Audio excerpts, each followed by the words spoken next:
ॐ विश्वं दर्पणदृश्यमाननगरी तुल्यन्निजान्तर्गतं पश्यन्नात्मनि मायया बहिरिवोद्भूतं यथा निद्रया यः साक्षात् कुरुते प्रबोधसमये स्वात्मानमेवाद्वयं तस्मै श्रीगुरुमूर्तये नमः इदं श्रीदक्षिणामूर्तये बीजस्यान्तरिवाङ्कुरो जगदिदं प्राङ्निर्विकल्पं पुनः मायाकल्पितदेशकालकलना वैचित्रचित्रीकृतं मायावीव विजृम्भयत्यपि महायोगी वयस्वेच्छया तस्मै श्रीगुरुमूर्तये नमः इदं श्रीदक्षिणामूर्तये तस्मै श्रीगुरुमूर्तये नमः इदं श्रीदक्षिणामूर्तये।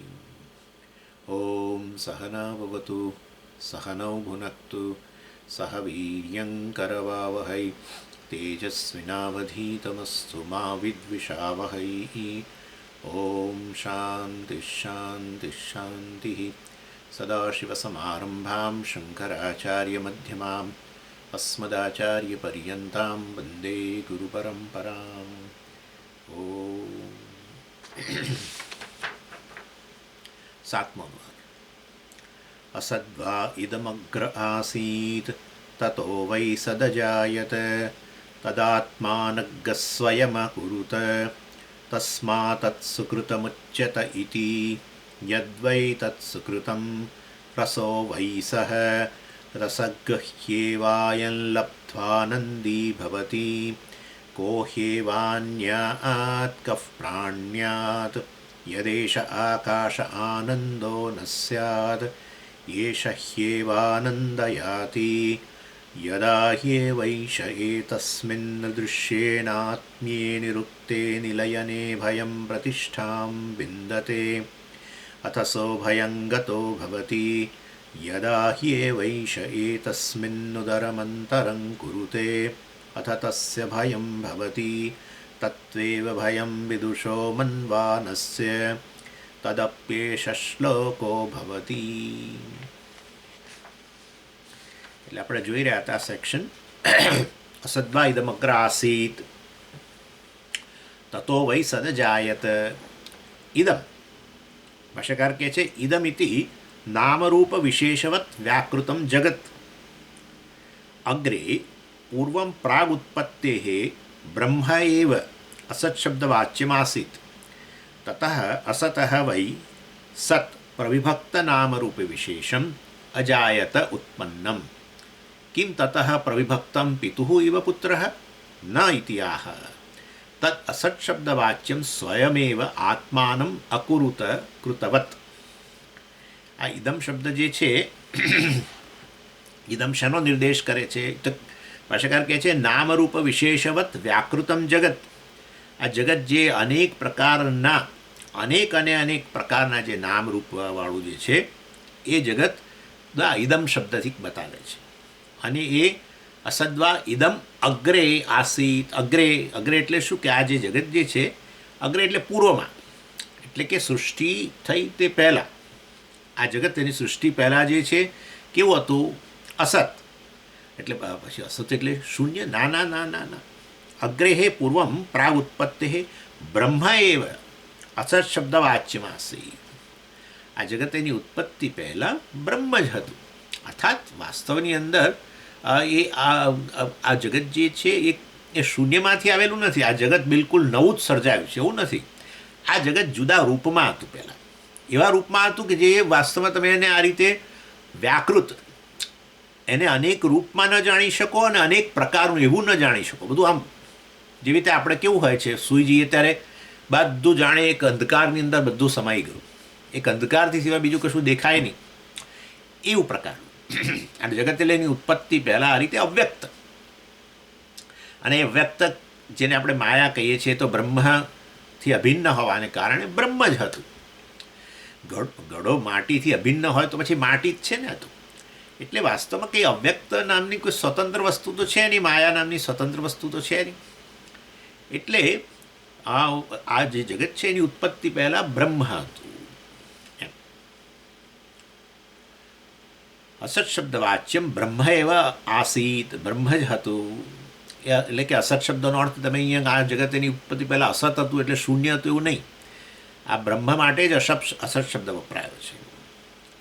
એટલે કારણ એ જ પછી બ્રહ્મ આપણે આવી ગયું ને પહેલાં પૂર્વ છઠ્ઠા અનુવાદમાં કે આ બ્રહ્મ જ સદ અને અસત બંનેના રૂપ, સદ અને સત અને ત્યત, સત અને ત્યતના રૂપમાં આવ્યું.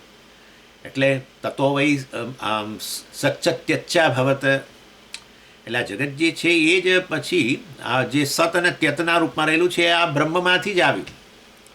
એટલે સત અને ત્યત એટલે કે આ મેં કહ્યું હતું તમને મૂર્ત અને અમૂર્ત, આકાશ વાયુ એને આપણે વાસ્તવમાં કહીએ કે સત, અને જે પછી બીજા બધા ત્રણ જે છે જળ વગેરે અગ્નિ એ બધા રૂપવાળા છે એટલે ત્યત, અને પછી એમાંથી બધું જગત. એટલે આ રીતે પંચમહાભૂતો જે છે અને એમાંથી બનેલું જગત સત અને ત્યતના રૂપમાં જે છે એ વાસ્તવમાં એમાંથી જ આવ્યું છે. એટલે સત જો એમાંથી આવ્યું હોય, સત એટલે આ બધા રૂપો વગેરે, તે પહેલાં વાસ્તવમાં શું હતું? અસત, એટલે કે બ્રહ્મ હતું.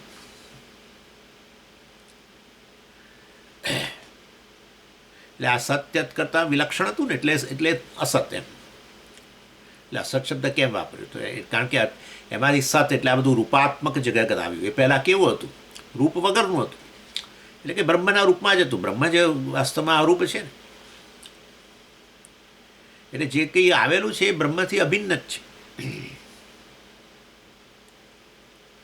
સો અવ્યાકૃતમ અસત શબ્દ વાચ્યમ આસીત, તતઃ અસતઃ વૈ સત પ્રવિભક્ત નામરૂપ વિશેષમ અજાયત, એમાંથી જ તો બધું આવ્યું છે. એટલે બ્રહ્મ જે વાસ્તવ જે છે એની જે અસત કહેવાય છે એમાંથી જ આ વ્યક્ત જગત જે છે જે સત અને ત્યતના રૂપમાં છે, રૂપાત્મક છે, નામ રૂપાત્મક છે, એ જગત આવેલું છે. એ બધું અવ્યાકૃત અવ્યક્ત હતું. એટલે સતને આપણે શું ગણવાનું? પ્રવિભક્ત નામરૂપ વિશેષવત, અનેક પ્રકારના વિશેષો, અનેક પ્રકારના રૂપ, કેટલા પ્રકારના રૂપ છે. અને બધા માટે આપણે પછી નામ, હજુ તો જે રૂપ શોધાતું જશે એના નામ આપતા જઈશું. કેટલા નવા બેક્ટેરિયા શોધાય, કેટલાક નવા ગ્રહો શોધાય, આ તે બધું જેમ જેમ શોધાતું જાય એમ નામ આપતા જઈએ. એટલે આ બધું જે નામ રૂપાત્મક જગત જે છે એ પહેલાં અવ્યાકૃત હતો. એટલે અવ્યાકૃત એટલે આ બધા આ પ્રકારના વિશેષ વગરનું હતું. એના માટે અસત શબ્દ વાપર્યો. અને તમે એટલે આ જે નામ રૂપાત્મક જગત છે, તમે કહો કે આ પ્રવિભક્તમ, પ્રવિભક્તમ એટલે વાસ્તવમાં અનેક પ્રકારના પ્રવિભક્તમ નામરૂપ વિશેષવત. એટલે પ્રવિભક્તમ એટલે મેં કહ્યું તમને અનેક પ્રકાર જે કહ્યું પ્રવિભક્તમ નામરૂપ વિશેષવત એટલે વેરિયસ, આપણે જેને કહીએ ને વેરાયટી. તો એટલે આ જે આવેલું જગત જે છે એ આવી રીતે વિશેષતાવાળું છે. તો પછી એ જેમાંથી આવ્યું એ વાસ્તવમાં આ પ્રકારની વિશેષતાવાળું નહોતું. તો પછી એનો અર્થ એવો થયો તો કે પછી આ તો પિતુઃ એવ પુત્ર, દીકરો જે જન્મ્યો એ વાસ્તવમાં પિતા કરતાં તો વિશેષ તો છે કે નહીં? પિતા જ છે એવું તો થોડું છે.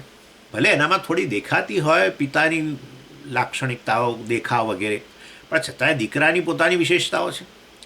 એટલે તો પછી દીકરો અને પિતા બંને ભિન્ન થઈ ગયા, બરાબર ને? દીકરો અને પિતા ભિન્ન થઈ ગયા. એટલે તો પછી એવી રીતે આ જગત જો વાસ્તવમાં પરમાત્મામાંથી આવ્યું અને આ બધું વિશેષોવાળું છે, તો અને એ પહેલાં જુદા રૂપમાં હતું, અવ્યક્ત વગેરે એટલે જુદા રૂપમાં હતું. તો પછી બ્રહ્મ જુદું અને આ જગત જુદું. જગત પુત્ર સમાન ને બ્રહ્મ પિતા સમાન. પિતુઃ ઇવ પુત્ર ભાષ્યકાર કહે છે. એવું છે આ જગત. એમાં એ રીતે ગણવાનું? ના, પિતા અને પુત્ર તો બંને સ્વતંત્ર વ્યક્તિઓ છે. ન ઇતિહાહ, અહીંયા એવું નથી. જે બ્રહ્મ બધા અવ્યક્ત નામ રૂપવાળું હતું એ જ બ્રહ્મ હવે વ્યક્ત નામ રૂપવાળું બન્યું. વ્યક્ત નામ રૂપની અંદર અસ્થિભાતી તો છે જ, અસ્થિભાતી તો છે જ. તો અસ્થિભાતી જ બ્રહ્મ છે. પ્રિયત્વ છે, પ્રિયત્વ એટલે આનંદ. તો પછી આનંદનો સોર્સ તો આ બ્રહ્મ છે. એટલે એ જ બ્રહ્મ હવે આ રીતે જુદા જુદા રૂપમાં જણાય છે. જગત એ બ્રહ્મ છે એટલા માટે તો શાસ્ત્ર કહે છે જગત બ્રહ્મ છે. જ્યારે પુત્રને જોઈને એવું ના કહેવાય કે આ પિતા છે, પિતાને જોઈને એમ ના કહેવાય આ પુત્ર છે. એટલે જેવું પિતામાંથી પુત્ર આવ્યો અને વિશેષોવાળો વગેરે એ પ્રકારે અહીંયા નહીં ગણવાનું. કારણ કે તમે કહો કે પ્રવિભક્તમ નામરૂપ વિશેષવત, એટલે પ્રવિભક્તમ એટલે કે આ પ્રકારનું જે ભિન્ન અને વિશેષો ધરાવતું જગત જે છે એ બ્રહ્મમાંથી આવે તો બ્રહ્મપિતા અને આ જગત પુત્ર સમાન, તો બે જુદા થઈ ગયા. ના ના, એવું નહીં, અહીંયા નહીં ગણવાનું. તદ અસત શબ્દ વાચ્યમ સ્વયં એવા આત્માનમ અકુરુત. કેમ એવું નહીં ગણવાનું? તો એના માટે કારણ આપે છે. સ્વયં આત્માનમ એવા અકુરુત એટલે એણે પોતે જ પોતાની જાતને નું સર્જન કર્યું, એટલે જગતના રૂપમાં પોતે જ સર્જાયો એમ. હવે આગળ ભાષ્યકાર કહે છે યસ્માદ એવમ તસ્માત તદ બ્રહ્મા એવ સુકૃતમ સ્વયં કર્તૃ ઉચ્યતે સ્વયં કર્તૃ બ્રહ્મા ઇતિ પ્રસિદ્ધમ લોકે સર્વકારણત્વાત. એટલે સ્વયં કૃતવત, કારણ કે બ્રહ્માએ વાસ્તવમાં સ્વયં કૃતવત એટલે એનું કારણ કે આ અત્યારે જે છે પિતા પુત્ર જેમ અલગ અલગ છે એવું કેમ નહીં ગણવાનું, તો એનું એ જ વસ્તુ સમજાવે છે. સ્વયં કૃતવત એટલે બ્રહ્માએ પોતાનું જ આ જગતના રૂપમાં સર્જન કર્યું, અર્થાત પોતે જ આ રૂપમાં અભિવ્યક્ત થયું. તદ માટે તદ બ્રહ્મૈવ સુકૃતમ ઉચ્યતે, માટે તો બ્રહ્મનું નામ નવું નામ આપ્યું છે સુકૃતમ. બ્રહ્મનું નામ સ્વયં કર્તૃ હોવાને કારણે પોતે જ આ રૂપમાં અભિવ્યક્ત થયો હોવાને કારણે, સ્વયં કર્તૃ હોવાને કારણે, પોતાનું જ કર્તૃ એટલે સર્જન, અહીંયા કર્તૃ એટલે સર્જનારો, પણ પોતાનું જ સર્જન કર્યું અર્થાત પોતે જ આ અભિવ્યક્ત બન્યું, એવું સ્વયં કર્તૃ હોવાને કારણે એને સુકૃત શબ્દથી જાણીતા છે. માટે બ્રહ્મામાંથી જગત આવ્યું ને જગત આ પુત્ર સમાન ને બ્રહ્મ પિતા સમાન ને એવું નહીં કરવાનું. આમ તો સુકૃતમનો બીજો અર્થ પણ છે સુષ્ઠુકૃતમ, એટલે આ જગત જેનું બહુ સારું સર્જન કર્યું છે, કેટલું જબરજસ્ત કલ્પના બહારનું છે. આપણને તો કશી ખબર જ નથી, વૈજ્ઞાનિકો થોડું થોડું જાણે છે કે આ જગત કેવું જબરજસ્ત બનાવ્યું છે. ખરેખર એક એક વસ્તુ, ઇલેક્ટ્રોન ગણો કે મોટી મોટી આ બધા મોટા મોટા ગ્રહો ગણો, આ બધી વસ્તુઓ, સૂર્યચંદ્ર તમે જુઓ કેવું કે ગજબ, કંઈ કલ્પના બહારની વસ્તુ છે આ બધું કેવી આ બધું. એટલે કારણ કે એક એક વસ્તુ આપણે જે ઉપયોગમાં લઈએ છીએ ત્યારે ખબર પડે કે આ બધું આ કોણે આ બધી વસ્તુઓની ખબર કોને હશે?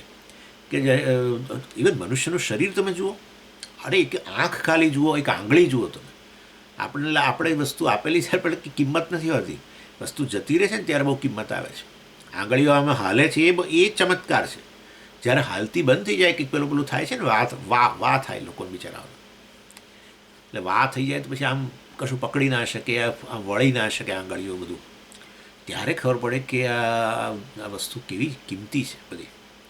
એટલે જે જગત બનાવવામાં આવ્યું છે જબરજસ્ત. એટલે પરમાત્મા પોતે જ જો આ રૂપમાં અભિવ્યક્ત થયો તો પરમાત્મા સુષ્ઠુ કરતા એટલે સુકૃતમ સુષ્ઠુકૃતમ, પરમાત્મા જે આ રૂપમાં અભિવ્યક્ત બન્યો એ અત્યંત સુંદર છે જગત માટે, અને એ પરમાત્મા જ છે માટે એને સુકૃતમ કહેવામાં આવે છે, સુષ્ઠુકૃતમ. જગત બહુ સુંદર છે પણ જગત પરમાત્મા છે માટે પરમાત્માનું નામ સુકૃતમ. એ બીજો અર્થ.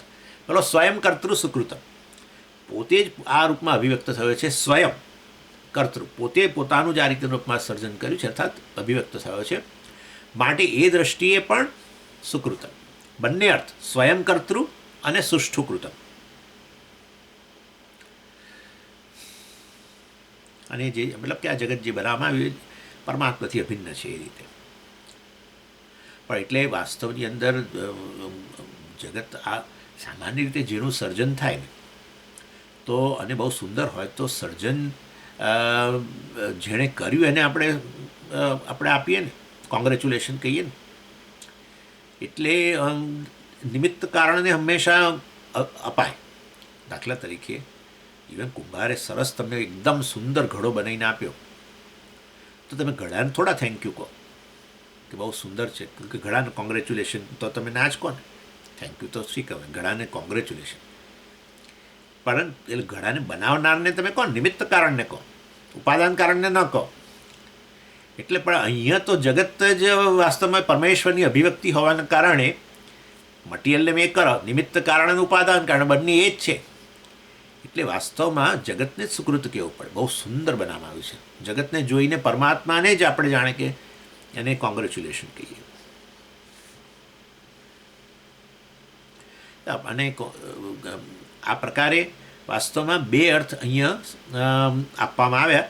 યસ્માદેવમ આવું હોવાને કારણે ભાષ્યકાર કહ્યું, મતલબ કે આ પ્રકારે પિતા પુત્ર જેવું નહીં ગણવાનું, એના માટે કારણ જે અહીં આપ્યું, તસ્માત તદ બ્રહ્મ એવ સુકૃતમ સ્વયં કર્તૃ ઉચ્યતે સ્વયં કર્તું બ્રહ્મ ઇતિ પ્રસિદ્ધમ લોકે સર્વકારણત્વાત.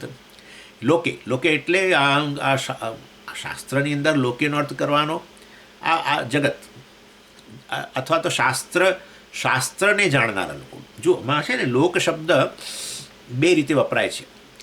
આ જગત માટે પણ લોક શબ્દ વાપરી શકાય, અને એટલે કે આ પ્રસિદ્ધ છે. લોકે એટલે આમ સામાન્ય રીતે પ્રસિદ્ધ, આ જે જગત છે તે મતલબ બધાને ખબર છે આ જગત છે એમ, એ રીતે.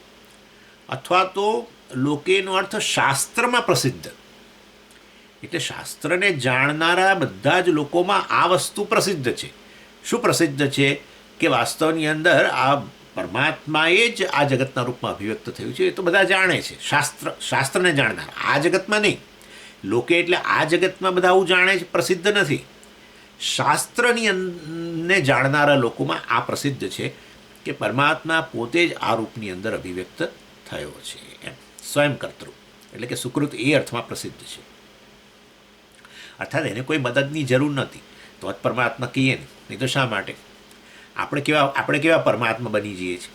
આપણે સ્વપ્ન જગતનું સર્જન કરીએ છીએ તો કોઈને કહીએ છીએ, આજુબાજુમાંથી દીકરાને કે પતિ પત્નીને કોઈને કહીએ છીએ જરા મદદ કરજો, હું અત્યારે સર્જન કરી રહ્યો છું. કોઈ આપણે સ્વપ્ન જગતનું આપણે સર્જન કરીએ ત્યારે કોની મદદ લઈએ છીએ?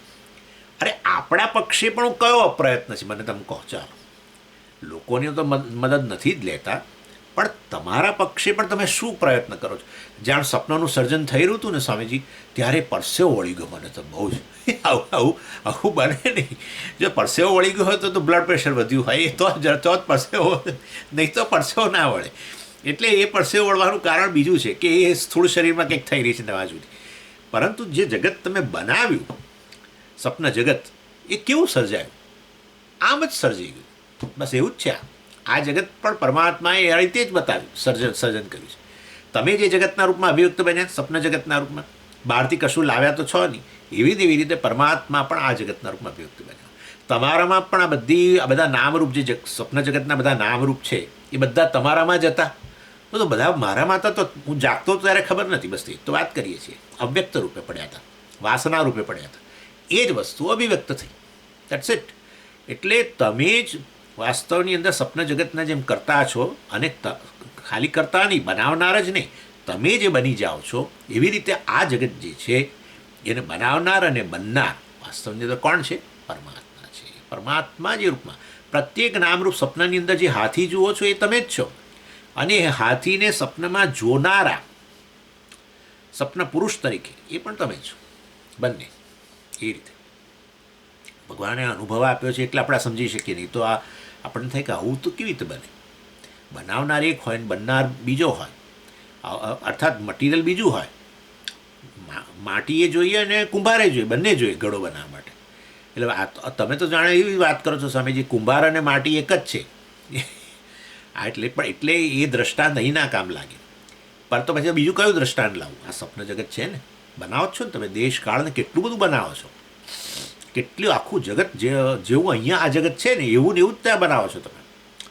એ પણ તમે એના કરતા, અને એટલે તમે જ મટીરિયલ ને તમે જ મેકર. અને સુષ્ઠુ કૃતમ એવું કહેવું હોય તો કહો. તમે તમારી જાતને શાબાશી આપી શકો, મેં કેવું સરસ જગત બનાવ્યું. અથવા તો સપનાની અંદર કોઈક હોય, એ આ સ્વપ્ન જગતની અંદર રહેલો કોઈ વ્યક્તિ એ સ્વપ્ન જગતને જોઈને કહે કે કેવું સરસ બનાવ્યું છે, આ બનાવનાર સુકૃત છે, એમ કહેવાય. સમજી ગયા? કેવું અદ્ભુત વસ્તુ છે ને. એટલે સ્વપ્ન જગતની અંદર કોઈ વ્યક્તિ હોય, જેવી રીતે અત્યારે આપણે આ જગતને જોઈને કહીએ, એવી રીતે સ્વપ્ન જગતમાં કોઈ વ્યક્તિ હોય ને સ્વપ્ન જગતને જોઈને કે આ કેવું સુંદર બનાવ્યું છે આ જગત. એટલે આ જે પણ આ જેણે બનાવ્યું છે, જે આ રૂપમાં છે, એને એટલે કે પેલો આપણો જાગ્રત પુરુષ જ આ રીતે અજ્ઞાનને વશ થઈને, નિદ્રાને વશ થઈને બનાવે છે. એટલે વાસ્તવની અંદર એ રીતે બધું જગત જે છે, સમગ્ર જગત, સ્વપ્ન જગત, તમે જ એના બનાવનાર અને બનનાર છો. એવી રીતે આ જગત બન્યું છે. માટે તમે પણ સુકૃત કહી શકો તમારી જાતને. એ વાસ્તવમાં પરમાત્માને સુકૃત પણ કહેવાય.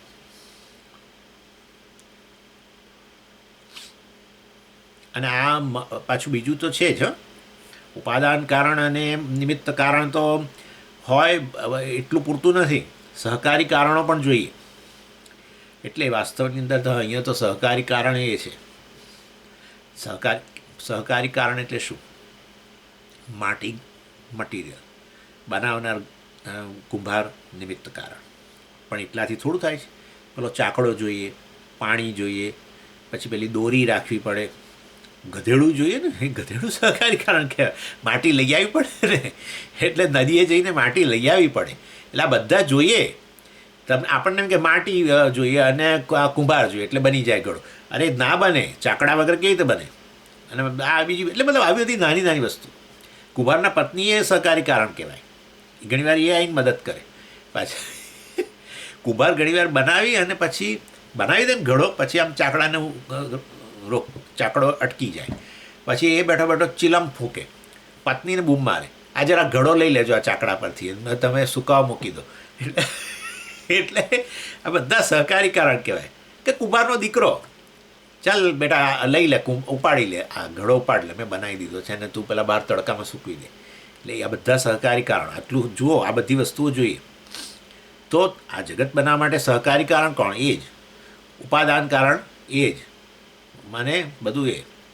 તમે જેમ સ્વપ્ન જગતના ઈશ્વર છો એવી જ રીતે આ જગતના ઈશ્વર. એનીવે, એટલે સ્વયં કર્તૃ બ્રહ્મ ઇતિ પ્રસિદ્ધમ લોકે. લોકે એટલે હવે સમજી ગયા ને, શાસ્ત્રની અંદર, શાસ્ત્રને જાણકારા લોકોની અંદર પ્રસિદ્ધ છે આ વસ્તુ કે સર્વ કારણત્વાદ. બ્રહ્મ તો સર્વનું કારણ છે. જેવી રીતે હું સર્વ કારણ છું, સ્વપ્ન જગત માટેનું સર્વ કારણ, સહકારી કારણ, નિમિત્ત કારણ, ઉપાદાન કારણ સર્વ હું જ છું. એવી ને એવી રીતે પરમેશ્વર પણ આ છે. માટે પરમેશ્વરનું નામ સુકૃતમ, સ્વયં કર્તૃ, પોતે જ આ રૂપમાં અભિવ્યક્ત થયો છે. માટે એટલે સુકૃત, બ્રહ્મને સુકૃત કહ્યું એના માટે આ એક કારણ આપ્યું કે સ્વયં કર્તૃ છે વગેરે. અથવા બીજું યસ્માદ વા, અથવા આમ ગણો, એમ કે છે આચાર્ય, સ્વયમેવ અકરોત સર્વમ સર્વાત્મના તસ્માત પુણ્યરૂપેણ અપી તદેવ બ્રહ્મ કારણમ સુકૃતમ ઉચ્યતે.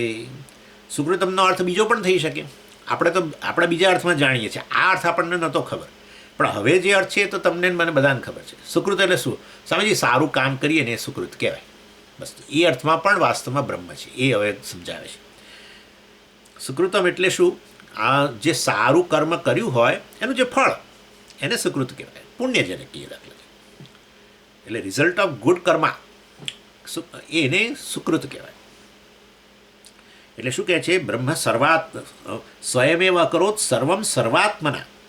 બ્રહ્મ જ સર્વાત્મા છે, અને જો સર્વાત્મા હોય તો પુણ્યના રૂપમાં પણ એ જ છે. એટલે જો આ બધું પરમાત્મામાંથી જ અભિવ્યક્ત થયું હોય, પરમાત્મા જ આ રૂપમાં અભિવ્યક્ત થયો હોય, તો આ જગતમાં પુણ્ય પાપ નામની વસ્તુ છે. એટલે વાસ્તવની અંદર પુણ્ય પાપ એટલે સારા કર્મો, નિયમ, મતલબ કર્મનો નિયમ તો છે જ. ધર્મ અને કર્મ બંને જોડે જાય. ધર્મની નિયમ આવે ત્યાં કર્મનો આ નિયમ આવી જ ગયો. ધર્મ એટલે શું? કે આ જેને આપણે કહીએ કે સારું ખરાબ નહીં, સારું ખરાબ બધું રાગ દ્વેષ, પણ સાચું ને ખોટું, હા એટલું તો ખરું. સારું ખરાબ નામની વસ્તુ નથી. એ તો આપણા રાગ દ્વેષ છે. સમજી, આ વસ્તુ બહુ સરસ છે, એ તો તમે એને સારી કહો, પણ હું તો નથી, મને નથી ગમતી. હા કહીએ છીએ ને આપણે, મતલબ કે તો પછી ઈશ્વર સૃષ્ટિ નહીં, કંઈ એ આપણે અધ્યારોપ કર્યો. એક સારું કહે ત્યારે એ જ વસ્તુને બીજા ખરાબ કહે. એટલે એ વસ્તુ નહીં, પણ સાચું ખોટા નામની વસ્તુ છે. ધર્મ અને અધર્મ નામની વસ્તુ તો છે જ. આ કરીએ તો યોગ્ય ગણાય, આ કરીએ તો અયોગ્ય ગણાય, આવું તો છે જ.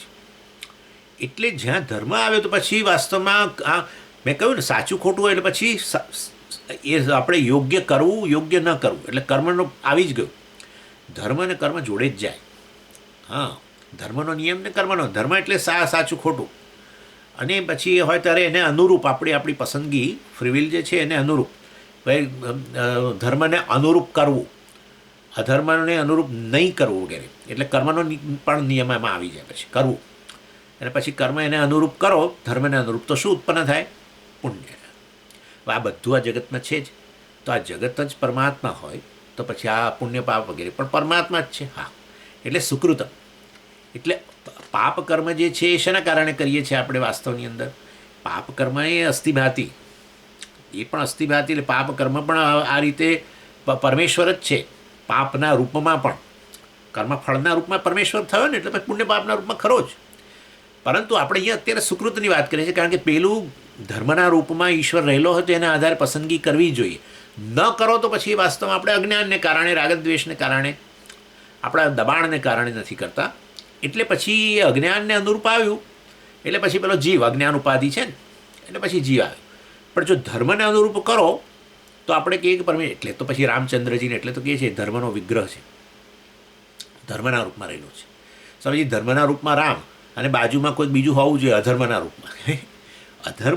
અધર્મ તો એ શું જ વસ્તુ છે કે તમને પસંદગી આપી છે, તમને પાછું જ્ઞાન પણ આપ્યું છે કે તમારે ધર્મને અનુરૂપ કરવું. એ તમને ખબર જ છે શું કરવું, સાચી વસ્તુ, યોગ્ય વસ્તુ શું તમને ખબર છે. પણ આપણે નથી કરતા કારણ કે આપણા રાગદ્વેષને પોષવા, આપણા રાગદ્વેષનું દબાણ પુષ્કળ છે. એ રાગદ્વેષને કારણે છે, અજ્ઞાનને કારણે છે. એ અજ્ઞાન પરમેશ્વરની ઉપાધિ છે કે જીવની ઉપાધિ છે? જીવની ઉપાધિ છે. એટલે એ રીતે પાપ કર્મ માટે પછી જીવ જવાબદાર ગણાય. એટલે વાસ્તવની અંદર જો ધર્મને અનુરૂપ વર્તન કરો તો જીવ ઈશ્વર વચ્ચે એક સંવાદિતા સ્થપાઈ જાય. કારણ કે ઈશ્વર ધર્મના રૂપમાં, તો પછી વાસ્તવમાં જીવ એને અનુરૂપ, ધર્મને અનુરૂપ કર્મ કરે, બરાબર, તો એ સીધો ઈશ્વર સાથે એની સંવાદિતા ઉત્પન્ન થાય. અને ત્યારે એટલે જ આનંદ થાય છે આપણને, કારણ કે ઈશ્વર સાથે સંવાદિતતા થઈ. અને ઈશ્વર સાથે સંવાદિતતા થઈ તો વાસ્તવની અંદર આનંદ થાય. જ્યારે પેલામાં વિસંવાદિતતા થાય છે, થાય જ છે. અધર્મને અનુરૂપ કરો તો અંદર ખટકે તો છે. આપણે પછી એ ભલે ને અંદર ખટકે તો આપણે જૂઠું બોલવું, આ તે જે પણ હોય, કે છેતરપિંડી કરવી, આ તે બધું, કોઈકની વસ્તુ કોઈકને આપી દેવી ને આવું બધું, આ બધું કરીએ આપણે. પરંતુ કહેવાનો આશય એ છે કે એ આ અધર્મને અનુરૂપ વર્તન કરીએ એટલા માટે તો ભગવાન આપણા, એટલે પેલું કહે છે ને, આ પૂજ્ય સ્વામીજી હંમેશા કહેતા કે આપણે પેલી ઝાડ હોય, મોટું ઝાડ, અને એમાં આંબલીનું ઝાડ હોય ને, એનું થડ તો રીતસર તમે લાકડું તો ખાલી કહેવા માટે, પણ આ તો લોખંડ જેવું હોય, એટલું બધું. એવું કહેવાય છે કે આંબલીના ઝાડ, એટલે આંબલીના જે ડાળીઓ ના તે થડ ને બધું અતિશય મજબૂત હોય, એને તમે સરળતાથી તોડી ન શકો, કાપી ન શકો. હવે એવા થડ પર આપણે પેલું ઘસીએ આપણું પોતાનું પેલી શું આપણો ખભો આમ આમ કરીને, એટલા માટે કે હું ખભાથી પેલા થડને ઘસી કાઢું. અરે ભાઈ, થડ તો નહીં ઘસાય, પણ શું ઘસાઈ જશે? આ પહેરી જ ના શકો તમે થોડા દિવસ સુધી, એટલું લોહી લુહાણ થઈ જાય.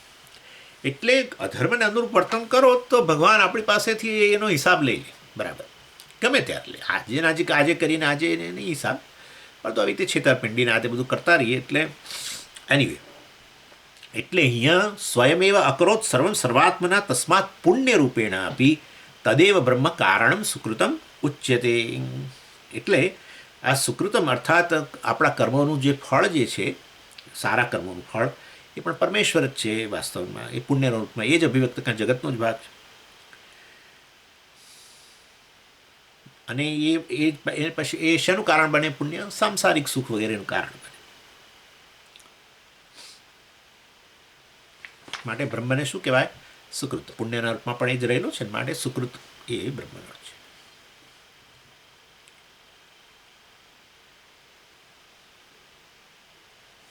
બધું આમાં પછી બધું આવી ગયું. આપણને સારા પેરેન્ટ્સ મળે, સારું એજ્યુકેશન મળે, મનુષ્ય દેહ મળે, બધું આપણે કહીએ જ છે ને પુણ્યનો પ્રતાપ છે.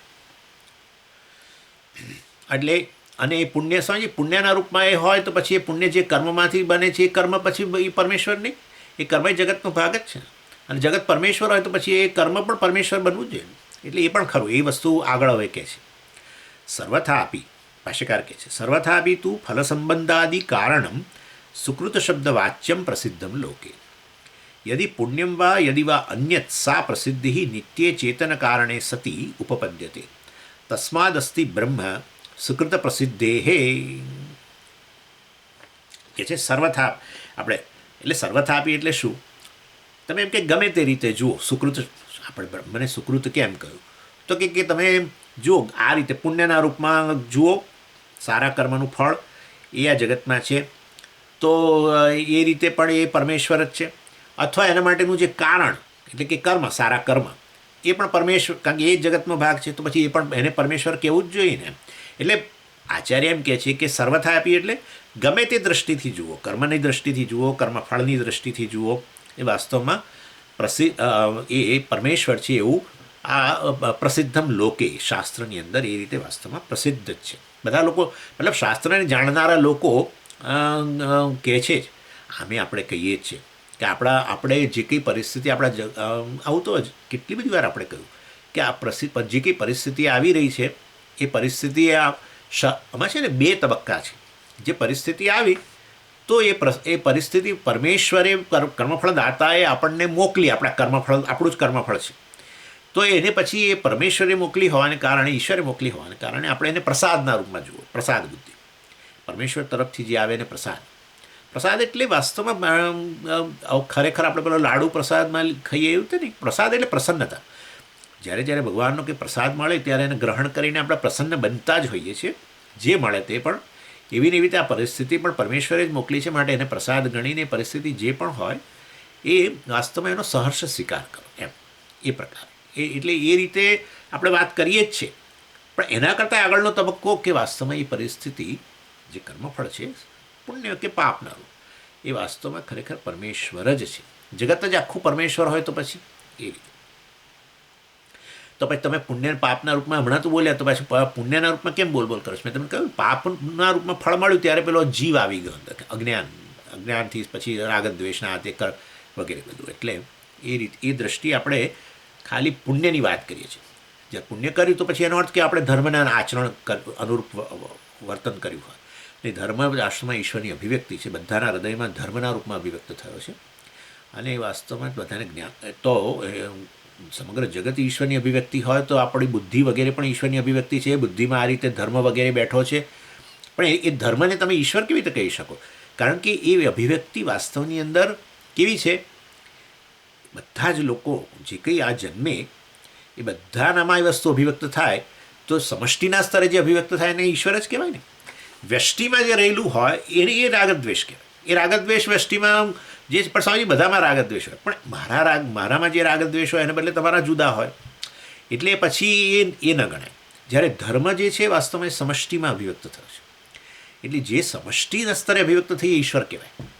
બીજું તો પછી આ રાગદ્વેષ તો અજ્ઞાન, અને એ તો જીવની ઉપાધિ છે.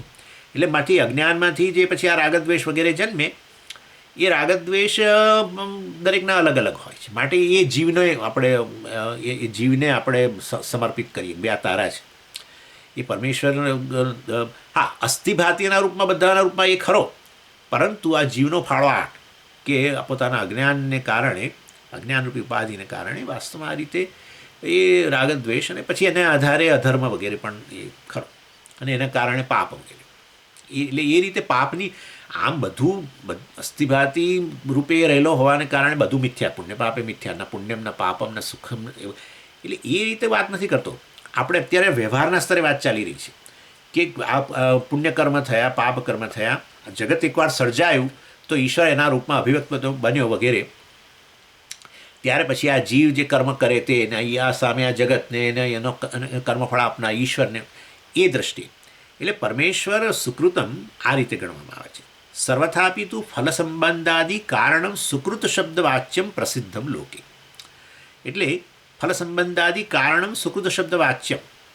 જે સુકૃત શબ્દ વાચ્યમ, સુકૃત શબ્દ વાચ્યમ એટલે અર્થ, વાચક એટલે શબ્દ, શબ્દને એનો અર્થ, વાચક અને વાચ્ય.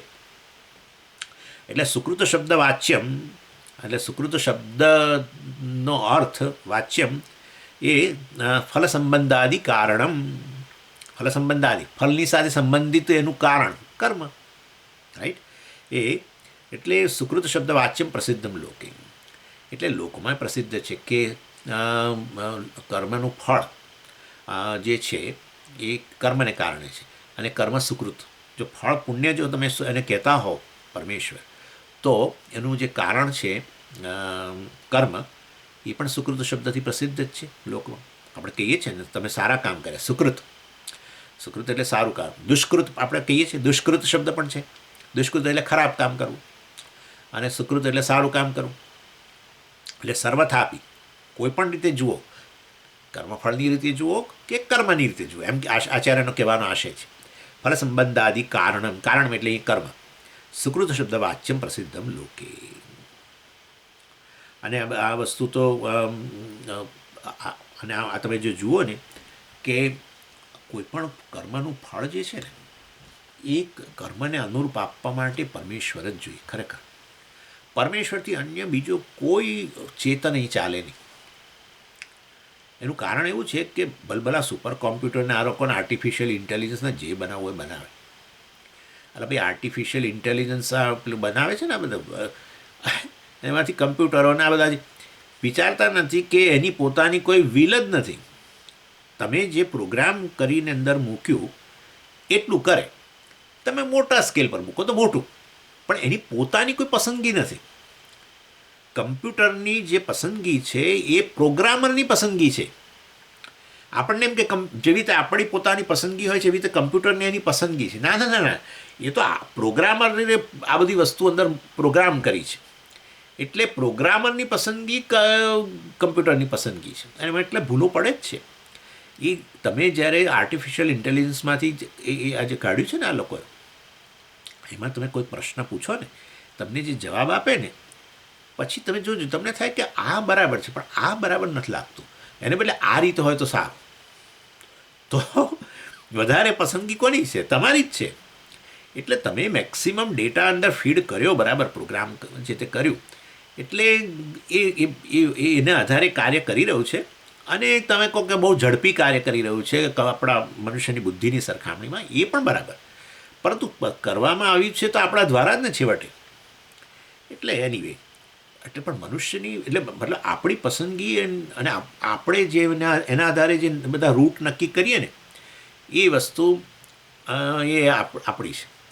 તમે વિચાર કરો, આપણી પાસે જેટલી શક્યતાઓ છે એ એના સરખામણીમાં ત્યાં શક્યતાઓ ઘણી ઓછી છે. ભલે એણે ઘણું બધું બતાવ્યું તમને, એમાં પછી એના કરતાં પણ વધારે હોઈ શકે એ પેલો ચેતન જ નક્કી કરે. અને એનામાં ચેતનતા નામની હું પણ છે જ નહીં. ચાલો એ બધું પછી. એટલે આ લોકો થયું છે શું કે બુદ્ધિને જ ચૈતન્ય ગણીને જે ચાલનારા લોકો છે એ લોકો આ બધો પ્રશ્ન ઉઠાવે છે કે હવે આ આર્ટિફિશિયલ કમ્પ્યુટર જે છે એ આ મનુષ્ય કરતાં અનેક ગણો વિકસિત છે વગેરે વગેરે એમ કરીને આ મનુષ્યને ચેલેન્જ કરશે એમ ઘણું બધું કહે છે. પણ તો છેવટે બધું આવે છે આ ચેતન પર જ આશ્રિત. ચેતને જ બધું બનાવ્યું છે અને વાસ્તુ એ ચેતનને આશ્રિત જ રહેવાનું છે. એમાં કોઈ શંકા જ નથી. એટલે તો ચાલ્યું છે કે આ બધું અટકાવી દેવું જોઈએ, આમ કરી દેવું જોઈએ, ફલાણું ઢીકણું ને. ચાલો, કહેવાનો આશય મારો એવો છે અહીંયા કયું આચાર્ય આ વિચારવા જેવી વસ્તુ છે. ફલ સંબંધ એટલે આ કર્મનું આ ફળ કનેક્શન, બરાબર ને? સંબંધ ફળ આ અમુક પ્રકારનું, એના માટે કયું કર્મ કર્યું આ, તો એ કર્મને અનુરૂપ આ ફળ આપવું જોઈએ એવો સંબંધ કોણ નક્કી કરશે? કોણ નક્કી કરી શકે એવું? એટલે વાસ્તવમાં ખરેખર એટલે કરતા જેણે કર્મ કર્યું એને આ ફળ મળવું જોઈએ, આ બધું કોણ નક્કી કરે? જેને જ્ઞાન હોય કે આણે આ કર્મ કર્યું છે, એ કર્મ કઈ ભાવનાથી કર્યું છે, એનામાં શ્રદ્ધા કેટલી છે, એ આના આધારે નક્કી થઈ શકે. એટલે એ આટલા જગતના વિચારો, કેટલા બધા લોકો કેટલા પ્રકારના કર્મ કરે છે. પ્રત્યેક વ્યક્તિ જ કેટલા કેટલા કર્મ કરે છે દિવસ દરમિયાન, અને એ બધાની પાછળની એની ભાવના કેવી છે. અને દાખલા તરીકે યજ્ઞની વાત કરીએ, આમ તો હવે લોકમાં તો બધું છે જ અનેક પ્રકારના કર્મ, પણ યજ્ઞ કર્મ કરો દાખલા તરીકે, તો યજ્ઞ કર્યા પાછળની એની શ્રદ્ધા કેટલી, બોલો, એ પણ નક્કી કરે. આપણને એમ કે યજ્ઞ કરીએ ને એટલે ફળ આવે, ના ના. અને એટલા માટે જ કર્મમાં આ તકલીફ રહેલી જ છે.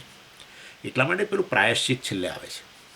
કર્મ આવડું સરસ કર્યું, આટલું બધું, અને ઇલાબરેટ કર્મ કરી, પૂજા કરી, આ તે કે યજ્ઞ કર્યો, તો છેલ્લે પ્રાયશ્ચિત તો બોલવું જ પડે. કારણ કે જાણીએ જ છે કે કંઈક તો ગડબડ થવાની છે, અને થાય જ છે. તો પહેલાં તો આપણી શ્રદ્ધા કેટલી છે એ આવે. પછી બીજી વસ્તુ છે જે આપણે દાખલા તરીકે યજ્ઞ હોય તો પેલી આહુતિઓ આપતા હોય, આહુતિના દ્રવ્ય કેટલા સ્વચ્છ છે એ આપણને નથી ખબર. સ્વામીજી સ્વચ્છ છે, મેં તો બધું બરાબર જોઈ લીધેલું, કોઈ જીવડા એ નહીં, એ સિવાયનું બધું હોય. હા, એટલે છે ને સ્વચ્છતા એટલે આપણને શું કે ચોખ્ખાઈ. જો આ બે વસ્તુ જુદી છે. પવિત્રતા અને શુદ્ધિ મતલબ કે પવિત્રતા અને સ્વચ્છ એ જુદી વસ્તુ છે. જેમ કે આપણે નથી ઘણીવાર કહેતા કે ભાઈ બાથરૂમ અમારી સ્વામીજી બહુ સ્વચ્છ છે, પણ છતાંય આવા પ્રકારના કર્મો કરવા માટે આપણે કલ્પના પણ ન કરી શકીએ. યજ્ઞ પૂજા વગેરે કેમ સ્વચ્છ છે તો પછી આપણે કેમ નથી કરતા? એ કોઈક કારણસર આપણે એને પવિત્ર નથી કરતા.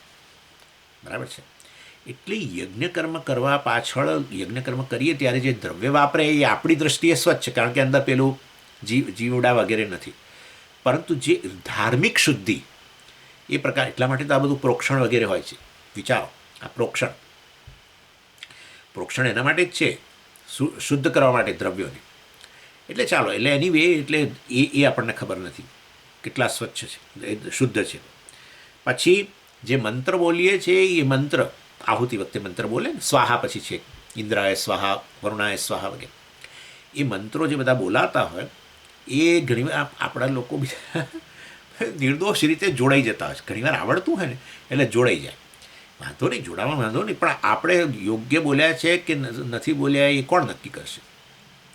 ઘણીવાર કેટલા તકલીફો થાય છે. અને એમાં પાછું ઘણીવાર તો વૈદિક જે બધા હોય છે સૂક્ત વગેરે, એ વૈદિક સૂક્તમાં તો સ્વરો હોય છે. આપણે તો કશું જોયા પુસ્તકમાં જ નહીં જોવાનું, આપણે એમ કે બધું મોઢે જ છે ને એટલે બોલ્યા જ કરીએ. સ્વરોનું જ્ઞાન નથી હોતું, સ્વરો ખોટા બોલીએ. આ બધું કોણ ધ્યાનમાં લે છે કે આ કર્મ બરાબર થઈ રહ્યું છે કે નહીં? કોઈક તો સાક્ષી બેઠેલો હોવો જોઈએ ને, જેને ફળ આપવાનું છે એણે આ બધું ધ્યાનમાં તો લેવું જ પડશે ને. મહિને જે પગાર આપતો હોય વ્યક્તિ, એ ધ્યાન તો રાખે ને કે વ્યક્તિ બરાબર કામ કરે છે કે નહીં. વ્યક્તિ ના કામ કરતો હોય આ બરાબર, તો પછી એ બધું ધ્યાન રાખીને એના અનુરૂપ પછી આપે પગાર, ત્યાં તો કાઢીએ મૂકે, જે એક બેમાંથી બે બધું કરે. એટલે આ રીતે કોઈક ચેતન તો રહેલો હોવો જોઈએ જે આટલું, અને પ્રત્યેક વ્યક્તિનું, માય ગોડ, એક વ્યક્તિ, આ તો આપણે યજ્ઞની વાત કરીએ છીએ, બીજા બધા કર્મો છે બધું. એટલે મતલબ કે મંત્ર જે બોલીએ છીએ યોગ્ય બોલીએ છીએ. અચ્છા, મંત્ર તમે જે બોલો છો એ મંત્રનો અર્થ તમને ખબર છે ને? એ અર્થ સહિત તમારા ધ્યાનમાં છે અર્થ, અને બોલો છો કે એમને બોલો છો? એટલે અને આ દ્રવ્યો તમે ક્યાંથી લઈ આવ્યા ને તે બધું છે. આ લોકો એમ કે આપણે આ પીપળો ખરો ને, પીપળો, એ પીપળાના વૃક્ષની જે ડાળીઓ પડે ને, સામાન્ય રીતે એ નીચે પડેલી ડાળીઓ હોય એ જ વાપરવાની હોય. પીપળો તોડી, એની ડાળીઓ તોડીને, મતલબ એને સૂકવી અને પછી આમ કે આપણે આમાં આહુતિ માટે વાપરવાનું એવું ન હોય. એ નીચે પડી ડાળીઓ લેવાની. પણ હવે એ બધું આપણે ક્યાં જોવા જઈએ? એટલે આ તો કહેવાનો આશય, કર્મમાં બધી શક્યતાઓ રહેલી છે અને આ બધું ધ્યાન રાખીને તમને કર્મને અનુરૂપ કર્મફળ આપે. એટલે તમને કર્મના જે તે કર્મની એટલે આહુતિ જે છે એના માટે મંત્રો બોલો, એનો અર્થ ખબર છે કે નહીં? પછી એ પતી ગયા પછી, કર્મ પતી ગયા પછી દક્ષિણા વગેરે જે છે, આની ચર્ચા તો ભગવાને ખુદ ભગવદ્ ગીતામાં કરી કે યજ્ઞ કર્મ કર્યું છતાં એ તામસ કર્મ કર્યું. ભગવાને યજ્ઞ કર્મને તામસ કર્મ કર્યું. કેમ? કારણ કે આ કર્મ પાછળ દાખલા તરીકે દક્ષિણા આપવી જોઈએ, અને એમ દક્ષિણા યોગ્ય આપવી જોઈએ. અને દાખલા તરીકે ઘણીવાર શું કરો છે આપણે, યજ્ઞની અંદર 4-5 પ્રિસ્ટને બોલાવીએ મોટા કર્મ, તો એમાં એક મેઇન પ્રિસ્ટ હોય અને બીજા એમના સાથે આવેલા મદદરૂપ. એ મેઇન પ્રિસ્ટ બધું સંભાળે અને એમનું મોટો રોલ હોય, તો એને આપણે જેટલા આપીએ એટલા જ પેલા લોકોને આપીએ તો એ પેલા ભાઈને અન્યાય થાય. બધું ધ્યાન રાખવું પડે. અને સામાન્ય રીતે આવા કર્મ કર્યા પછી ભોજન કરાવવું પડે. એ જે લોકોને તમે ઇન્વાઇટ કર્યા એ લોકોને કહે કે હવે હરિઓમ લો આ પ્રસાદ આટલો, હવે હરિઓમ, એ ના ચાલે, ભોજન કરાવવું પડે. એટલે ઇન શોર્ટ કહેવાનો આશય છે, તમે કરાવ્યું કે નહીં ભોજન, તમે આ બધું આ કોણ ધ્યાન રાખશે? કોઈક સાક્ષી તો બેઠેલો હોવો જોઈએ ને, ચેતન જ હોવો જોઈએ નેચરલી. કર્મ તો જડ છે, કર્મના બધા જ ફેક્ટર્સ છે, બધું જડ છે. યજમાનને તો ફળ જોઈએ છે, એટલે માટે એ સમય યજમાન ચેતન છે, પણ એને તો ફળ જોઈએ છે, તો એટલે એ ફળ નક્કી કરી શકતો હતો તો પ્રશ્ન જ ક્યાં છે? તો યજ્ઞ કર્યા વગર એ તો કરી દે. કારણ કે આ કોણ બેસે અહીંયા? આટલું બધું ધુમાડામાં આંખો લાલ થઈ જાય ને, પરસે રેબઝેબ થઈ જાય ને, આટલું ઊભા થવું ને બેસવું, આ બધા દ્રવ્યો લાવવા ને આ બધા પૈસા આપવા પડે ને, એ બધું લોકોને બોલાવવા પડે ને જમાડવા પડે. કર્મનું ફળ આપણે નક્કી કરી શકતા હોઈએ તો કર્મ ગમે તે કરીને આપણે ઈચ્છિત ફળ મેળવી જ લઈએ, પણ આપણા હાથમાં નથી હોતો. આપણે જાણીએ છીએ આ કર્મ કરીશ તો આ જ ફળ મળશે અને આપણે કરવું જ પડે છે. એટલે આપણે ભલે યજમાન ચેતન છીએ પણ તો આપણો ફળના યાચક છીએ, ફળના દાતા નહીં. ફળનો દાતા આપે. ફળનો દાતા તમે કેવું કર્મ કર્યું છે એના આધારે આપે. એટલે મારો કહેવાનો આશય છે અહીંયા ફલ સંબંધાદિ કારણમ જે કહ્યું ને એના દ્વારા એક વસ્તુ નક્કી થઈ ગઈ કે પરમેશ્વર જે સર્વજ્ઞ છે એ સર્વજ્ઞ પરમેશ્વર જ વાસ્તવની અંદર જે સુપર કમ્પ્યુટરનું પણ સુપર કમ્પ્યુટર છે એ આ વસ્તુની કાળજી લઈ શકે. ફળ સાથે પુણ્યકર્મ હોય તો પણ તમે જુઓ છો પુણ્યકર્મનું જે ઈચ્છિત ફળ કરતાં ઓછું મળવું કે ન મળવું, વિરુદ્ધ મળવું, આ બધી વસ્તુઓ બતાવે છે કે કોઈ સર્વજ્ઞ પરમેશ્વર બેઠો છે એનું ધ્યાન રાખે છે. અને એ પરમેશ્વર માટે શબ્દ વાપરીએ છીએ ઓર્ડર, નિયતિ. આવું કરીશ તો આવું મળશે, એ નિયમ છે. અને એ નિયમ જ ઈશ્વર છે. નિયમોને નિયંતા ઈશ્વરને ના બોલશો, નિયમ જ ઈશ્વર છે. કારણ કે નિયંતા અને નિયમ અહીંયા ભિન્ન નથી. નિમિત્ત કારણ અને ઉપાદાન કારણ બધું એ જ છે. જગતમાં જે કંઈ નિયમો છે, જગત જ પરમેશ્વર તો જગતના નિયમો પણ પરમેશ્વર છે. અને માટે એ નિયમોના રૂપમાં રહેલો હોવાને કારણે એ નિયમથી વિરુદ્ધ જાઓ તો આપોઆપ જ આ રીતે ફળ નિયમને અનુરૂપ ફળ મળે. વિરુદ્ધ જાઓ આ તે બધું જે પણ હોય. એટલે ભાષ્યકાર કહી રહ્યા છે સર્વથા આપી. આ તો તમને ખાલી જાણ માટે કહું છું કે આ મને આ ફલ સંબંધાદિ કારણમ જે કહ્યું એના પરથી આ બધું પણ શેના માટે ચર્ચા ચાલે છે? એટલા માટે કે પરમેશ્વર છે, બ્રહ્મ અસ્તિ, એની ચર્ચા છે. એટલે આ તમને જગત આ રીતે સર્જાયું છે, જે આટલું સુંદર જગત છે તો એનું બનાવનાર કારણ બ્રહ્મ છે. પછી હવે આ બીજું બધું પણ આવશે હજુ તો. અને આ રીતે ફળ પ્રદાન થઈ રહ્યું છે તો એ ફળ નક્કી કરનાર પણ કોઈ ચેતન પરમેશ્વર સર્વજ્ઞ બેઠેલો છે. બ્રહ્મ અસ્તિ, ઈશ્વર છે એટલે પછી ઈશ્વર હોય તો બ્રહ્મ છે થઈ ગયું ને આપોઆપ જ નક્કી. એટલે એ રીતે ફલ સંબંધાદિ કારણ સુકૃત શબ્દ વાચ્યમ પ્રસિદ્ધમ લોકે. એટલે આ સંબંધનું કારણ વાસ્તવમાં જે યજમાન અને ફળ વચ્ચે જે સંબંધ જે છે એ સંબંધ એને એટલે કે આ પ્રકારનું ફળ આપવું વગેરે એ પરમેશ્વર દ્વારા નક્કી થાય છે. ચાલો, એટલે સુકૃતનો તમે ગમે તે અર્થ કરો, પુણ્ય કરવો તો પુણ્ય કરો, સ્વયં કર્તૃ પોતે જ આ જગતના રૂપમાં અભિવ્યક્ત થયો છે એમ ગણો. પ્રસિદ્ધિ અર્થાત આ વસ્તુ પ્રસિદ્ધ જ છે કે આવું નિત્ય ચેતન કારણ વગેરે નિત્ય જે બદલાયા વગરનો અને જે સમગ્ર જગતનું કારણ છે અને જે ચેતન છે એ રહેલું છે. તસ્માદ અસ્તિ તદ બ્રહ્મ સુકૃત પ્રસિદ્ધેહે. અને માટે બ્રહ્મનું અસ્તિત્વ છે કારણ કે સુકૃતત્વ પ્રસિદ્ધ છે. એટલે હવે એમ કે તમે પરમેશ્વર છે કે નહીં એ પ્રશ્ન કોઈ પૂછે તો તમે ડરી ના જશો. હવે શું જવાબ આપું? ભગવાન છે કે નહીં એનું શું જવાબ આપું? હું એને ક્યાં બતાવીશ? આપણી પાસે પૂરતા કારણો છે. તપ અપ થઈ ગયા? ના હજુ કારણ છે ને. એટલે એ હવે કહે છે આગળ ઇતશ્ચ અસ્તિ. ભાષ્યકાર કહે છે હજુ બીજા કારણો છે જેના દ્વારા આપણે કહી શકીએ કે બ્રહ્મ અસ્તિ. કુતઃ રસત્વાત. જો કુતો રસત્વ પ્રસિદ્ધિ બ્રહ્મણ ઇતિ અતઃ આહ યદ્વૈ તત્સુકૃતમ રસો વૈસઃ રસો નામ તૃપ્તિહેતુ આનંદકર મધુરામ્લાદિ પ્રસિદ્ધ લોકે રસમ ઇવ અયમ લબ્ધ્વા પ્રાપ્ય આનંદી સુખી ભવતી. ઇતશ્ચ અસ્માત. ઇતશ્ચ એટલે અસ્માત કારણ, આ કારણને લીધે પણ અસ્તિ બ્રહ્મ. કુતઃ કયા કારણને લીધે? રસત્વાત. કારણ કે બ્રહ્મ જ રસરૂપમાં રહેલો છે, આનંદના રૂપમાં રહેલો છે. આનંદ છે બધાનો અનુભવ છે, ભલે ઓછો હોય આ વધારે હોય, આનંદનો અનુભવ બધાને છે. જો આનંદનો અનુભવ હોય તો વાસ્તવમાં બ્રહ્મ છે. કેમ? બ્રહ્મ રસરૂપત્વાત, આનંદ સ્વરૂપ છે. માટે અને એ વસ્તુ હવે સમજાવે છે વધારે. એટલે કે હવે જે પણ કારણ આપો ને એવું કારણ આપવું પડે કે જે પ્રસિદ્ધ હોય. હું તમને કહું બ્રહ્મ છે, કારણ કે કંઈક એવું તમને આપું કે જે તમારા અનુભવમાં જ ના આવ્યું હોય તો તમે કહો કે અમે ના માનીએ. એટલે એવું કારણ આપવું પડે કે જે વાસ્તવમાં તમે અનુભવ્યું હોય અને એ વાસ્તવની અંદર એના લીધે બ્રહ્મનું અસ્તિત્વ સિદ્ધ થતું હોય. એટલે આનંદનો અનુભવ છે બધાને, તો છે પ્રસિદ્ધમ લોકે. તો પછી બસ, તો પછી આ બ્રહ્મ છે. કેમ? રસરૂપત્વાદ.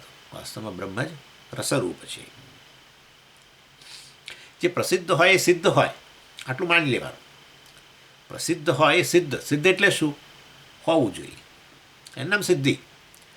ઇતિ સિદ્ધમ આપણે કહેતા ગણિતમાં આવતું હતું પહેલાં, ઇતિ સિદ્ધમ એટલે પેલું શું, પેલું 3 ડોટ કરીને કંઈક કહેતા હતા આપણે, ધેર ફોર એવી. એટલે કહેવાનું ઇતશ્ચ ઇતશ્ચ અસ્તિ કુતઃ રસત્વાત. રસત્વ પ્રસિદ્ધિ બ્રહ્મણ. પણ કુતઃ રસત્વ પ્રસિદ્ધિ બ્રહ્મણ. ચાલો આનંદ છે તો બરાબર ખબર છે, બધાને પ્રસિદ્ધ છે, પણ આનંદ બ્રહ્મ છે એવું કેવી રીતે? અતઃ આહ વગેરે એમ કરીને કહે છે. કુતઃ બ્રહ્મણ રસત્વ પ્રસિદ્ધિ. બ્રહ્મ જ આ બધાના આનંદનું કારણ છે. એટલે એ એવું તમે કેવી રીતે કહી શકો? જો આ પ્રસિદ્ધમ વિશે એક વાત કરી દઉં. મેં તમને કહ્યું પ્રસિદ્ધ વસ્તુ સિદ્ધ. સિદ્ધ એટલે હોવી જોઈએ. તો હવે આ જુઓ, પાણી છે, બરાબર, સિદ્ધ જ છે ને. વાયુ સિદ્ધ છે, અને અગ્નિ સિદ્ધ છે. આ ગુરુત્વાકર્ષણનો નિયમ સિદ્ધ છે, બરાબર. આ બધું સિદ્ધ છે. અને એ વસ્તુ શું છે? પ્રસિદ્ધ છે. પ્રસિદ્ધ છે ને. હવે પાણી છે એ તો સિદ્ધિ થઈ, પણ આ વસ્તુ કેટલા જાણે છે? ઓ સ્વામીજી, આખું જગત જાણે છે. હા, એટલે જે પ્રસિદ્ધ વસ્તુ પહેલાં સિદ્ધ હોવી જોઈએ. સમજો, આ બરાબર આ શબ્દો આપણે વાપરી ગયા છે, ગુજરાતીમાં બહુ વાર વાપરીએ. સ્વામીજી, આ તો પ્રસિદ્ધ છે. પ્રસિદ્ધ એટલે શું? પણ એટલે પ્રસિદ્ધ વસ્તુ સિદ્ધ હોવી જોઈએ, એક્ઝિસ્ટિંગ હોવી જોઈએ, અનુભવમાં હોવી જોઈએ. બસ અનુભવમાં હોય તમારા કે આ છે, તો પછી એ વસ્તુ આપોઆપ પ્રસિદ્ધ બને. અને એ વસ્તુઓ, આ બધું જે સિદ્ધ વસ્તુઓ છે અને એ રીતે પ્રસિદ્ધ છે, એ બધું પરમેશ્વરથી અભિન્ન છે. પાણી, આ બધું તમને કહ્યું, આકાશ, વાયુ, અગ્નિ, જળ. તો પછી એના આધારે નક્કી થઈ ગયું કે નહીં, જો એ પરમેશ્વરથી અભિન્ન જ હોય, પરમેશ્વરની જ આ રૂપમાં અભિવ્યક્તિ હોય, તો પછી બ્રહ્મની પ્રસિદ્ધિ આપોઆપ થઈ ગઈ કે નહીં? બરાબર ને. તમે કહો આકાશ છે, બ્રહ્મ છે. વાયુ છે, બ્રહ્મ છે. બ્રહ્મ શબ્દથી તમને કદાચ પેલું થતું હોય તો તમે પેલું મનમાં ઈશ્વર રાખો. હા, ઈશ્વર છે, એના કારણો છે, બધા ચાલી રહ્યા છે. બહુ મોટો પ્રશ્ન હોય છે ને. કેટલો મોટો પ્રશ્ન છે આ તો. ઈશ્વરનું અસ્તિત્વ છે કે નહીં? ઈશ્વરનું અસ્તિત્વ છે કે નહીં? લાંબી ડિબેટો થતી હોય. આ બધું જ વસ્તુ. એટલે ઈશ્વરના સ્વરૂપનું અજ્ઞાન હોવાને કારણે ઈશ્વરના અસ્તિત્વ સામે શંકા થાય છે. જો તમે જાણો કે આ જગત જ ઈશ્વરના રૂપમાં છે, તો જગત તો પ્રસિદ્ધ છે, તો પછી ઈશ્વર પ્રસિદ્ધ થઈ ગયો કે નહીં? એમ ઈશ્વરની સિદ્ધિ માટે પછી કોઈ પ્રયત્ન ન કરવાનો. એની ચાલો, કુતઃ બ્રહ્મણ. હવે આ વસ્તુ તૈતિરે સિવાય અમે તમને પહેલાં જ કહ્યું હતું કે ઈશ્વર નથી એવું બોલનારો કોણ છે? ઈશ્વર છે, બ્રહ્મ છે. એટલે હા, હવે બ્રહ્મ નામની વસ્તુ જ નથી એ કહેનારો બ્રહ્મ જ છે. શું કરશો હવે? હવે ક્યાં જશો? એટલે ગઈકાલે હું આ ચર્ચા કરતો હતો પેલા માંડુક્ય કારિકામાં, કે અનેક પ્રકારના વાદ બધા ચાલે છે. વિશિષ્ટાદ્વૈતી, દ્વૈતીને, બૌદ્ધોને, જૈનોને, ફલાણા ઢીકણા, આ ને તે. એ બધા વાદ એટલે શું? એ બધા મનની અંદર વિચારોના રૂપમાં, વૃત્તિઓના રૂપમાં જ રહેલા છે. બરાબર છે. દાર્શનિકોના વૃત્તિઓના રૂપમાં રહેલા છે. એમનું જ્ઞાન જે કંઈ હોય એ વૃત્તિઓનું અધિષ્ઠાન કોણ છે? બ્રહ્મ જ છે ને. કોઈ પણ વૃત્તિ, તમારું જ્ઞાન છે, ભાષે છે, એ બધું છવું ભાષું જ બ્રહ્મ છે. એ બ્રહ્મ વાસ્તવમાં વેદાંત એની વાત કરે છે. માટે આપણને આ જે તમારે બોલવું હોય બોલો. બ્રહ્મ નથી એવું બોલવું જ બોલો, કે જીવ બ્રહ્મથી ભિન્ન છે એવું બોલો, કે જીવ બ્રહ્મથી અભિન્ન છે, એનો અંશ છે, બ્રહ્મ અંશી છે. જે બોલવું હોય બોલો. તમે જે કંઈ બોલો એની સામે એમને વિરોધ છે જ નહીં, કારણ કે તમે જે કંઈ બોલશો એના અધિષ્ઠાન બ્રહ્મ છે. અમે એની વાત કરીએ છીએ. એ બધાનું જે સત્ય બ્રહ્મ જે છે એની વાત કરીએ છીએ. અને માટે અમારે, તમે અમને નકારી નહીં શકો અને અમે તમને નકારવા માગતાય નથી. That's it. એ જ બ્રહ્મ. તમે જે કંઈ બોલો છો એ ખાલી તમારો એ બ્રહ્મ જે પૂર્ણ છે એને એક અંશથી જોઈને જાણે બોલી રહ્યા છો. એનો એક દ્રષ્ટિબિંદુથી. અંશ એટલે એને એક દ્રષ્ટિબિંદુથી તમે એને કહી રહ્યા છો, જ્યારે અમારી પાસે એનું સમગ્ર દ્રષ્ટિ છે. આ પ્રત્યેક દર્શનો જે છે એ દ્રષ્ટિબિંદુવાળા. માંડુક્યમાં બહુ સુંદર એની ચર્ચા છે બધી. એટલે પ્રત્યેક ફિલોસોફી આ બધી છે, પ્રત્યેક દર્શન એ પરમેશ્વરની જ વાત કરે છે, પરંતુ એક નાના દ્રષ્ટિબિંદુથી. જ્યારે આપણે શું વાત કરીએ છીએ, જે કાંઈ છે તે પરમેશ્વર છે, એટલે પતી ગયું ને, પછી પતી ગયું. એટલે એનીવે એટલે વેદાંતને કોઈ એટલે વિશિષ્ટાદ્વૈતને અમે કહીએ છીએ કે બરાબર છે ભાઈ તમારી વાત, જીવ બ્રહ્મનો અંશ છે અને પરમેશ્વર અંશી છે ને વગેરે, બરાબર છે. પણ એક દ્રષ્ટિબિંદુથી તમે કહો કે એક નામરૂપધારી વ્યષ્ટિ, હું જીવ, અને આ સામે છે સમષ્ટિ પૂર્ણ રૂપધારી એ પરમેશ્વર, સારું, અને તમે એના અંશ છો, પૂર્ણ એ સમષ્ટિમાં તમારો સમાવેશ થઈ જાય, બરાબર છે.